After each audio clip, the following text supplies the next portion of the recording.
Halo semua, ketemu lagi dengan Mama Jo di channel YouTube Mama Jo Kekri Palembang.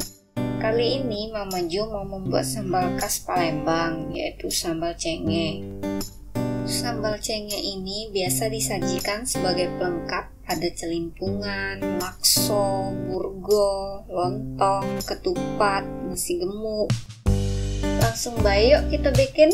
Pertama, iris-iris bawang merah dan cabai agar mudah saat dihaluskan.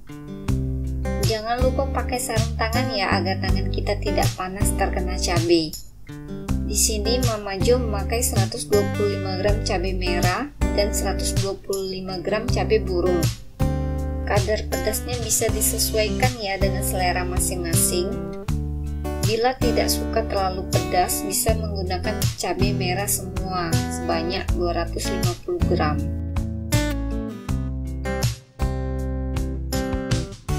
Haluskan cabai dan bawang yang sudah kita iris-iris tadi dengan bantuan minyak sayur agar mudah di blender. Sisakan sedikit minyak sayur untuk menumis ebi atau udang kering.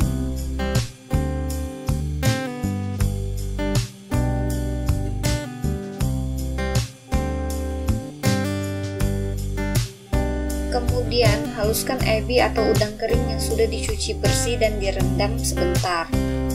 Bisa menggunakan ulekan bila tidak ada chopper. Siapkan wajan, panaskan sisa minyak sayur tadi, lalu masukkan ebi yang sudah dihaluskan. Tumis ebi sebentar sampai harum. Masukkan cabai bawang yang telah kita haluskan tadi, aduk sampai rata. Tumis cabai bawang dan ebi ini hingga harum. Baru masukkan air asam jawa, garam, gula pasir,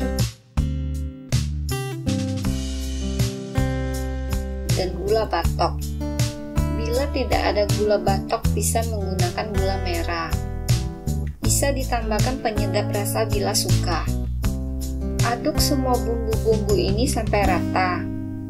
Jangan lupa koreksi rasa ya. Pada saat memasak sambal cenge ini akan ada sedikit letupan atau percikan minyak. Kita gunakan tutup di wajahnya agar letupan tidak jauh dan tidak mengotori tempat. Ingat ya, sesekali dibuka dan diaduk agar tidak gosong. Masak sambal cenge ini agak lama sampai keluar minyak dengan api sedang cenderung kecil. Nah, sambal cenge khas Palembang sudah jadi. Teman-teman wajib bikin ya di rumah sambal ini. Sambal cenge ini enak banget loh rasanya. Dan sambal ini juga tahan lama, tidak gampang basi karena dimasaknya lama. Terima kasih sudah menonton sampai habis. Selamat mencoba dan menikmati.